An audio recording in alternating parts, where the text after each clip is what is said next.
Hello, my name is Marcus. I'm the compiler of a collection of therapy quotes entitled Psychoanalytic Self-Awareness Quotes. This is TQ 113 and 114. Therapy quotes number 113 and 114. Psychoanalysis predominantly is concerned with unconscious history. By this I mean not only the events of childhood and later life that have been forgotten, I mean that mass of past living and experiencing which took place without self-awareness and often, and this is more important, without the ego's mediation. The idea of moral responsibility is to make use of our conscious, differentiating, and objectifying mentation to understand more about that other unconscious form of mentation from which our more complex mental processes derive, making possible the conduct of responsible individual life. Psychoanalysis acknowledges the impersonal or non-personal beginnings and levels of psychic life. To own up to this, to make them one's own, is man's evolutionary task.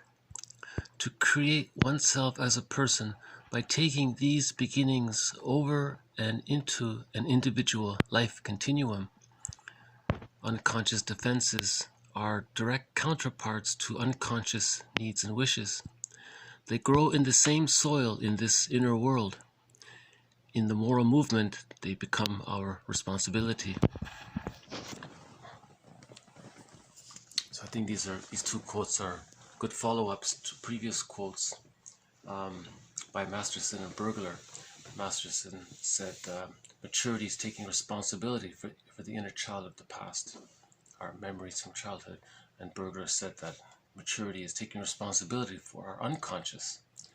And another person called it, referred to this as moral agency. So here he's saying it's man's evolutionary task.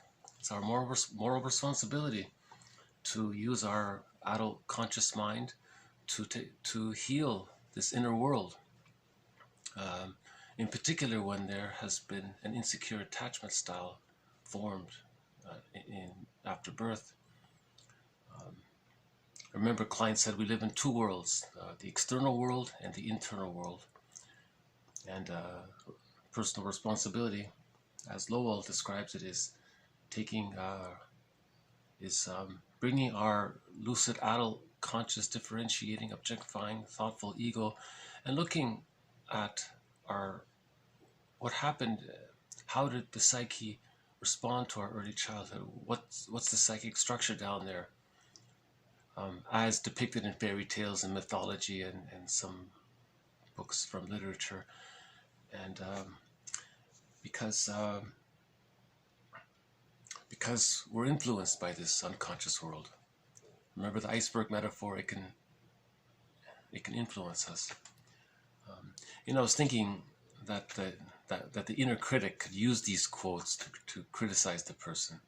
The inner critic might say to the person, hey, how are you doing with healing your unconscious past? So I thought, yeah, where does this inner critic, what about this inner critic? So this video will be sort of a continuation from yesterday's videos, the one from the Seleni quote. Seleni described Fairbairn's theory of object relations in one of his quotes, a main part of it. So this video I thought will be in a continuation from it. So just briefly,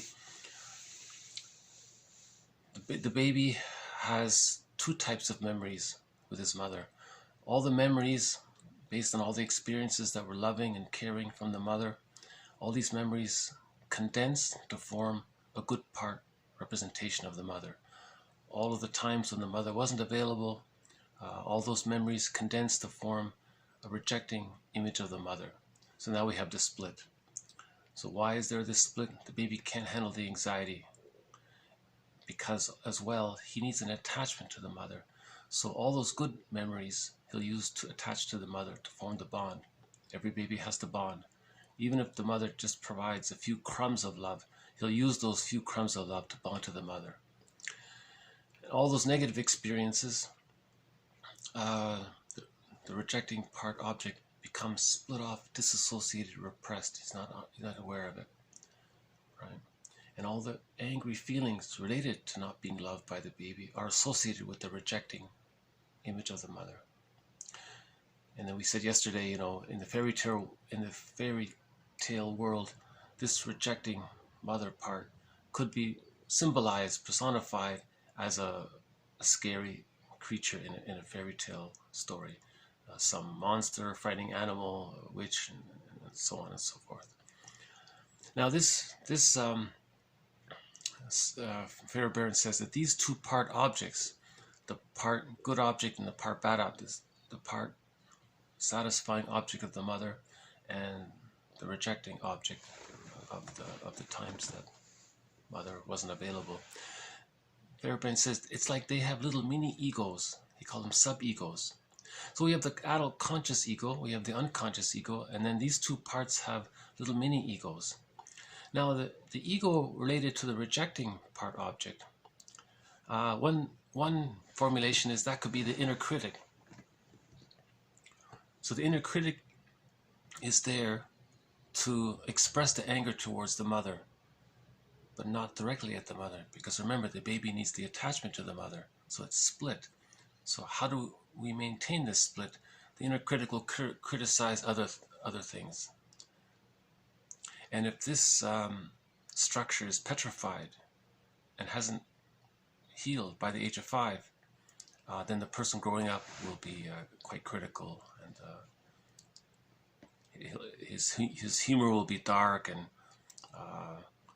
sardonic and all that, because the inner critic is the outlet for all the anger at the mother. Right? So whatever he sees out there, he'll put down, criticize. It seems like he does it all the time because he has to maintain that split to preserve so the good part can remain attached to the mother. See, normally in normal development, by the age of 3, the two-part representations of the mother or the other come together to form a whole object. That's called whole object relations. Ubuntu is a whole person. But if there's petrification prior to that time, or arrested development prior to the age of 3, and these two parts stay split, that's because the child had an insecure attachment style, so the parts stay split. Now as an adult, he's going to deal with anxiety by being overly critical with other people. He'll look for any little small fault to criticize it. What he's really doing is getting out the anger at the mother, and he's doing it to preserve the attachment to the mother. So he's angry at others or other things because he loves the mother. He's trying to keep that connection to the mother, the split part there. See, that's the positive intention. He hasn't been able to bring the splits together. So healing is bringing the splits together, right? But in the meantime, if he has this psychic structure of the inner splitting, we mentioned yesterday one extreme example of that is projective identification. If he's criticizing others and he really wants, and he's got a build-up of his anger towards his mother there, he may use projective identification. So the inner critic will coax his conscious ego to find ways to provoke others to be unappealing or to be faulty in some way. Then all the anger can be criticized and can be used to discharge onto the other person. That's how he's managing the anxiety of not being able of splitting deals with the anxiety. So if he maintains the split, he's dealing with the anxiety, the psychic. That's his psychic world. Right. So remember, the other quote, prejudice is confession. So his prejudice, that's a confession that he's angry at his mother. But he can't direct it towards his mother because he needs the attachment to the mother. Right. So prejudice, in other words, is splitting, externalization via projective identification. Right. That's all it is. From the object relations theory point of view, prejudice is there to me because of that splitting inside, and the anger at the mother being directed outwards so that the anger towards the mother is not directed at the mother. See, that's the splitting. And then, remember, so that's why he's calling this moral responsibility, to heal that split. So we're not angry at innocent other people, right? The real anger is towards the mother, but he can't admit that. It's so buried, it's so unconscious. So that's what all this is about your responsibility, that one is responsible for their unconscious history, right? And so can I read it through once more? These are good quotes. I like them. Yeah, I think they're Hans Loewald was one of the original thinkers of psychoanalysis, and he kind of was one of the first people to promote this idea that each person is responsible for healing themselves, right?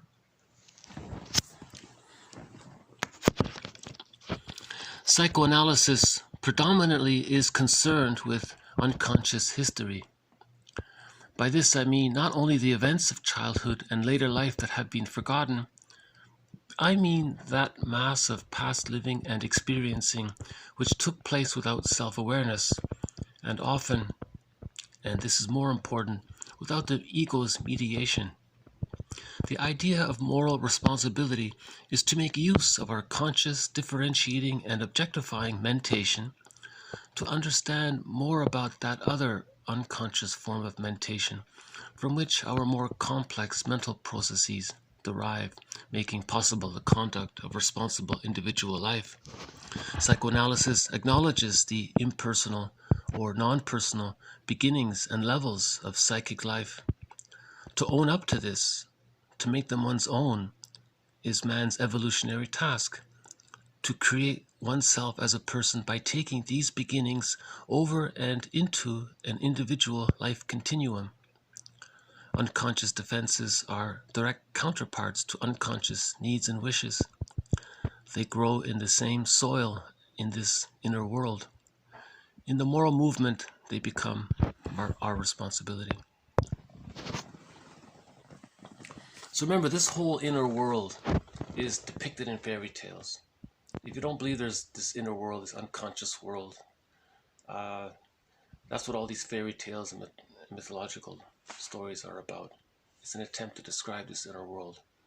And I think someone said they're originally meant to be healing tales to help a person do just this, to face this inner world, to notice it, and to process it using our more higher, the conscious adult ego mind, so we can witness this, ultimately to bring the splits together. So remember the previous quote, unhappiness is a malady of the personal synthesis.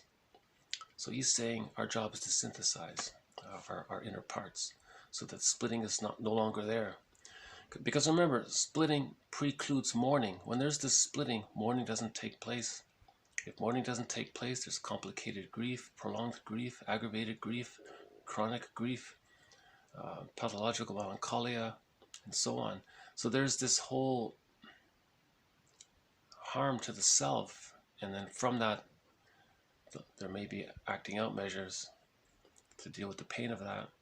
You see, so we're responsible to look at this inner world. Bergler says neurosis is a petrification of an inner conflict. So if this inner world, if this psychic inner world got petrified before the age of 3, before whole object relations could take place, of course, that's what he's saying. That's moral responsibility. That's our evolutionary task for each human, to see how some fairy tale may resemble what may be going on in here. You know, there's the good, there's the rejecting object, that's the witch and all that. Then you got the helpful side, the good fairy godmother side. And the good part object has an ego. So those are your friends in the fairy tale, right? The unconscious ego is the protagonist, you know. And the whole show is directed by Baba Yaga, the director.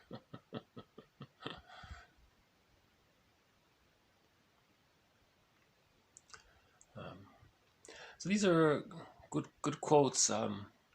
I find them very encouraging. I find them very, it has a kind of a, there's an adult spirit to these quotes, I feel, to endorse the person's ego. This is endorsing the person's ego. See, remember, when there's Ubuntu, when we get those whole object relations and reach Ubuntu, we find our humanness and our humanity. That's emotional freedom too. You see, when we have our emotional freedom, we can connect to our real self and have goals from the real individual self, rather than living this constant defensive self. Right? See, with an insecure attachment style, there isn't love. There's only transference love. But with the secure attachment style, or the healing of it, so that we get whole object relations, then we can love from that point of view. Right? So, I think object relations theory is very, very articulate to, especially these two quotes regarding man's evolutionary task. So you see, that phrase, I think, can trigger the inner critic a little bit. What's left of it.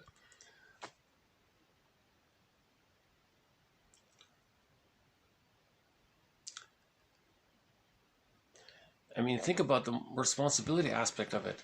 If a person does have this splitting inside in the psychic world, look at all the harm that's done with that. See, all the harm is done is because the person's trying to maintain the attachment to the mother, the memory of their attachment to their mother. You see, but that's not necessary when you reach whole object relations. You can mourn the loss of not having a secure attachment style and be connected to your real self and become an autonomous person, right?